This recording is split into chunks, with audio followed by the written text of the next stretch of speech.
सो morning में हम discuss किए थे कुछ चीज़। क्या डिस्कस किए थे?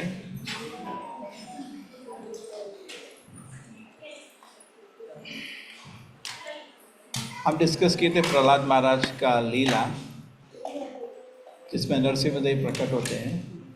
लेकिन अभी हम लोग उनकी प्रार्थना को देखेंगे।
ये हमारा टीवी स्क्रीन इधर कनेक्ट कर दी है। हरे कृष्णा, बस एक सेकेंड। हाँ, सब।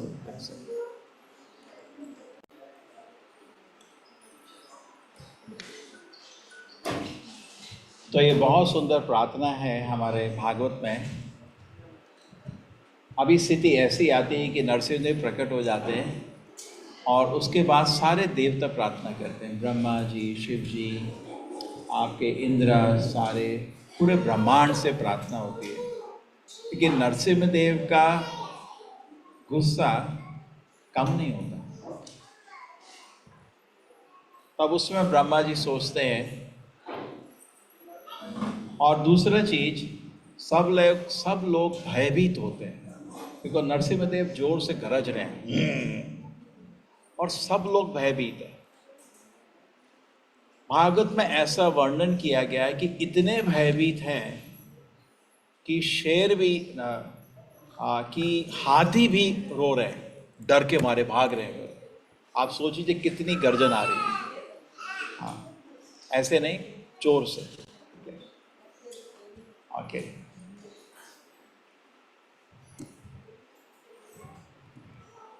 ठीक है, सब लोग आ गए।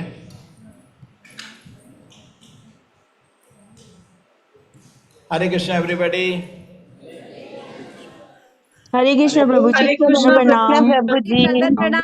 हरे कृष्ण प्रभु जी, प्रभु जी दंडवत प्रणाम। प्रणाम प्रभु जी, प्रभु जी प्रणाम, दंडवत प्रणाम। हरे कृष्ण प्रभु जी। अभी जाओ लोग, ठीक है। आप प्रार्थना शुरू करते हैं।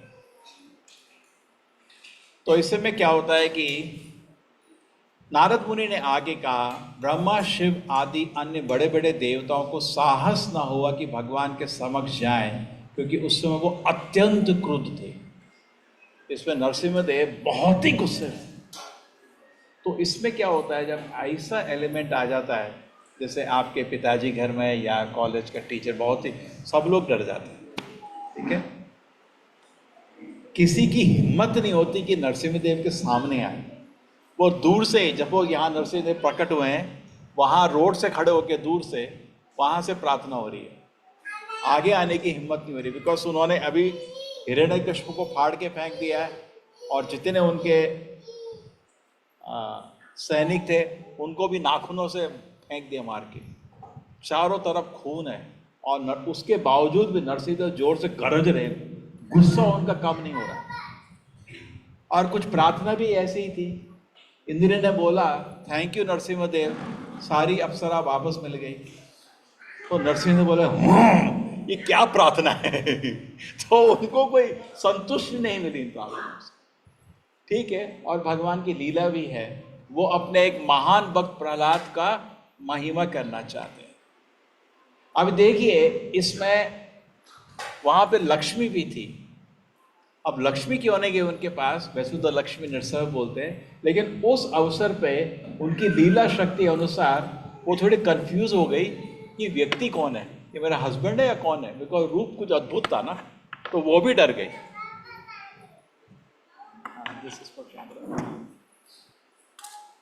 सो ठीक है, तो ऐसा सीन है। तो आगे चलते हैं। अत्यंत कृत्य सब लोग कर रहे। वहां पर उपस्थित भयभीत सारे देवताओं ने लक्ष्मी जी को प्रार्थना की कि भगवान के समक्ष जाए। आप जाइए ना, आप जाइए। तो किंतु उन्होंने भी भगवान को ऐसा अद्भुत तथा असामान्य रूप कभी नहीं देखा था ना, हाफ सिंह हाफ नर नर नर सिंह रूप नहीं देखा था। वो भी उसके पास कौन है ये, वो भगवान की लीला शक्ति। वैसे तो लक्ष्मी कभी कंफ्यूज नहीं हो सकती, लेकिन भगवान की लीला के अनुसार वो भी, क्योंकि अभी प्रहलाद की महिमा होनी है। तत्पश्चात ब्रह्मा जी ने अपने पास खड़े छोटा बच्चा, 5 साल का कौन है, 5 साल का बच्चा कौन है, प्रहलाद, उसको बोला कि तुम हे पुत्र, नरसिंह तुम्हारे असुर पिता पर अत्यधिक क्रोध है, अतः तुम आगे जाकर भगवान को शांत करो। देखो बड़े बड़े ब्रह्मा हैं, इंद्र हैं, बड़े बड़े देवता हैं, ये इनके पैर कांप रहे हैं, और छोटे बच्चे को बोला तू जा। अब देखो बच्चा तो डरेगा ना, कोई जब सिचुएशन बड़ी टफ होती है तो बच्चा तो भाग के मम्मी के पास जाता है, लेकिन ये बच्चा कुछ अद्भुत है। आगे जाके इसी प्रार्थना में नरसिंहदेव बोलेंगे प्रहलाद तुम मेरे भक्तों में सर्वोत्तम हो। तो वो तो नरसिंहदेव का स्टेटमेंट है, अभी प्रूव होगा। सब डरे हैं, आगे चलने की ब्रह्मा जी भी की हिम्मत नहीं हो रही। प्रहलाद को बोलते हैं तुम जाओगे क्या, ठीक है। नारद मुनि आगे कहा हे राजा, यद्यपि महान भक्त प्रहलाद महाराज केवल छोटे से बालक थे, लेकिन उन्होंने ब्रह्मा जी की बातें मान ली। वे धीरे धीरे भगवान नरसिंहदेव की ओर बढ़े और हाथ जोड़कर पृथ्वी पर गिरे, उन्हें सादर नमस्कार किया। उनके पास गए, उनके चरण में नमस्कार किया। कोई डर नहीं, सीधे गए, अंदर आ गए, नरसिंहदेव के सामने नमस्कार कर, उनको डर नहीं है। जब नरसिंह ने देखा कि छोटे से बालक प्रहलाद महाराज ने चरण कमलों पर साष्टांग प्रणाम किया है, तो वे भक्त के प्रति अत्यधिक भाव विभोर हो उठे। प्रहलाद को उठाते हुए उन्होंने अपना कर कमल बालक के सिर पर रख दिया। वही हाथ जिससे अभी उसके पिताजी को मारा नाखूनों से, वही हाथ उसके सिर पर रखा। उनका हाथ उनके समस्त भक्तों को अभय दान करने वाला। भगवान के हाथ से भक्तों को अभयता मिलती है, भय से मुक्ति मिलती है। भगवान नरसिंहदेव द्वारा प्रहलाद महाराज का सिर स्पर्श करने से प्रहलाद के समस्त भौतिक कल्मश तथा इच्छाएं पूर्णतः धुल गई। अतः वे दिव्य पद को प्राप्त हो गए। उनके शरीर में आनंद के सारे लक्षण प्रकट हो गए। उनका हृदय प्रेम से पूरित हो उठा। उनकी आंखों में आंसू आ गए। अपने हृदय में भगवान के चरण कमलों को बंदी बना लिया। तो प्रहलाद महाराज उस स्पर्श से पूर्ण तरह पवित्र होकर भक्तिमय हो गए। क्या प्रहलाद महाराज ने पूर्ण समाधि में पूरे मनोयोग के अपने मन तथा दृष्टि को भगवान नरसिंहदेव का स्थिर कर दिया, और तब वे स्थिर मन से अवरुद्ध वाणी से प्रेम पूर्वक प्रार्थना करने लगे।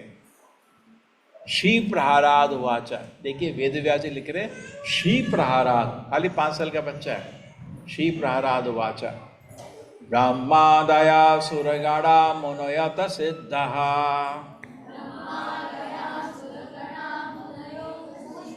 सत्वैकता न गतयो वचसां प्रवाहै नारादितुं पुरुगुणै अधुनापि पिप्रो।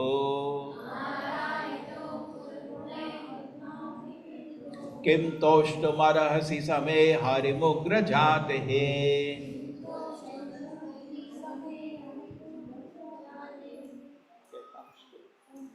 छोटा लग रहा है। तो श्री प्रहलाद वाच, प्रहलाद ने बोला, क्या बोला? ब्रह्मादय, ठीक है, ब्रह्मादय।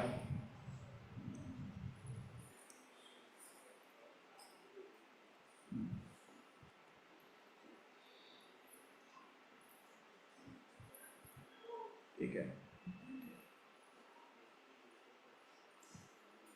ब्रह्मा आदि सुरगणा देवता लोग, मुनया बड़े बड़े यहाँ मुनि, सिद्धा बड़े बड़े सिद्ध पुरुष, सत्वई कथाना ये तो सत्व गुण में स्थित है, वचसाम प्रवाह है, इन्होंने तो बहुत सुंदर प्रार्थना की है। नारादितुम पुरुगणई अधुनापि पितृ, मैं क्या प्रार्थना करूँगा? किम तोष्टु अरति समय हरिर उग्र जाते, मैं तो दानव समाज में जन्म लिया हूँ, मैं क्या प्रार्थना करूँगा? तो हमेशा भक्त नाम होता है। वो क्यों प्रार्थना कर रहा है? उसको ब्रह्मा ने आदेश दिया, लेकिन पर्सनली उसको अपने पे घमंड नहीं है। मैं क्या, अरे उसकी वजह से तो भगवान प्रकट हुए, उसकी सुरक्षा करके अभी उसको मारा, लेकिन उसको वो सब अपने में नहीं दिख रहा। मैं तो उग्र जाति का हूँ, मैं क्या प्रार्थना करूँ?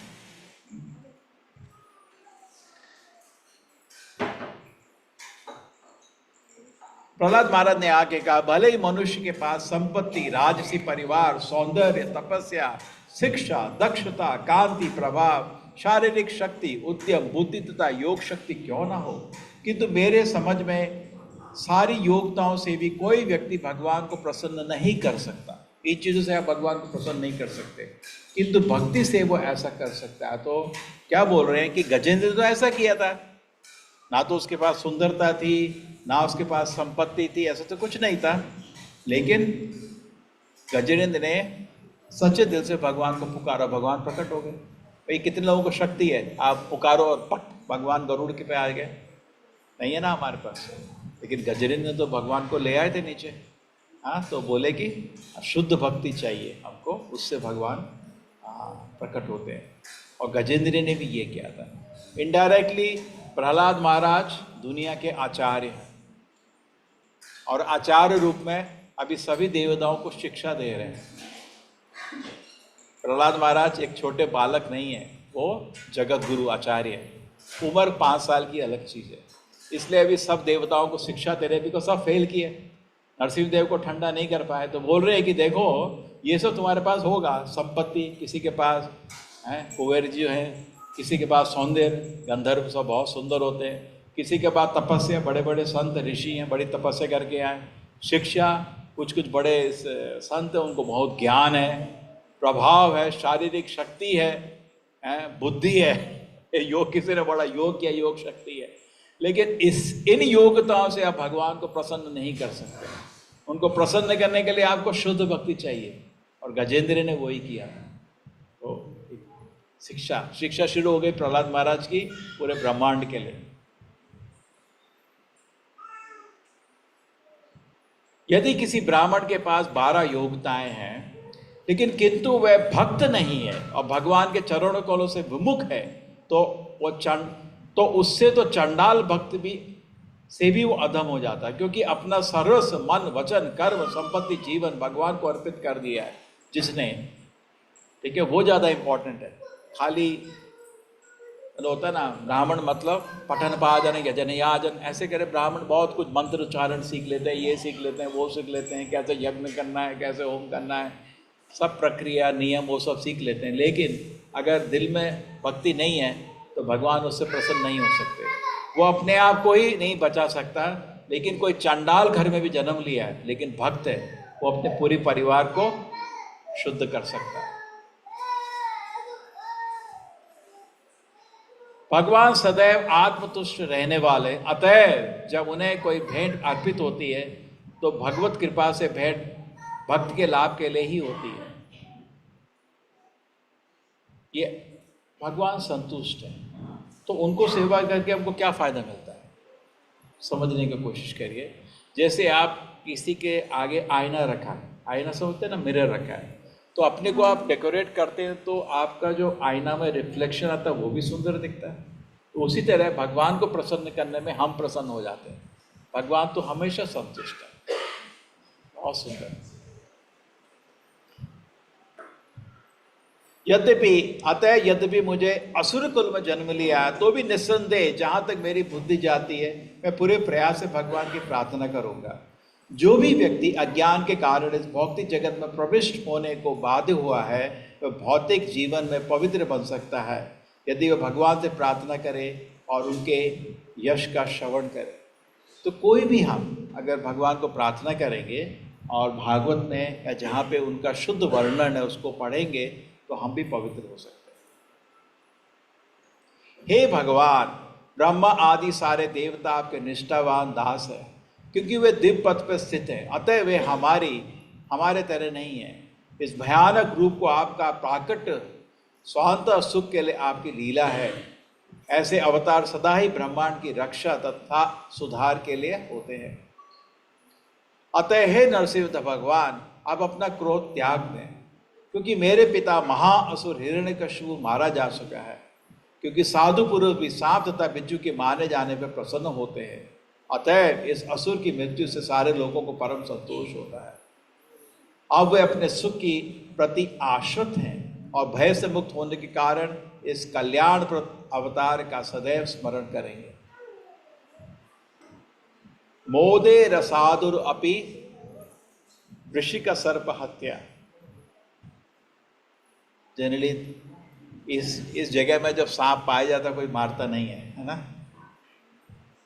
यहाँ तो लोग दूध और घंटी लेके आते हैं बाहर, है ना। लेकिन सोचिए कोई आपके घर के अंदर कोई जहरीला सांप घुस गया तो बहुत ही डेंजरस हो जाता है सिचुएशन, है ना। और उसमें आप अपने बच्चों को बचाने के लिए अगर उसको मार भी देंगे तो गलत नहीं होता और उसके मरने के बाद शांति होती है ना। ठीक है ना, गलत नहीं बोल रहा हूँ। मोदे रसादुरपि वृषिक सर्प हत्या। एक संत पुरुष भी इस तरह सांप जो घर में घुसा है और डेंजरस सिचुएशन प्रकट कर दे, है ना, उसके मरने में सभी लोग शांत।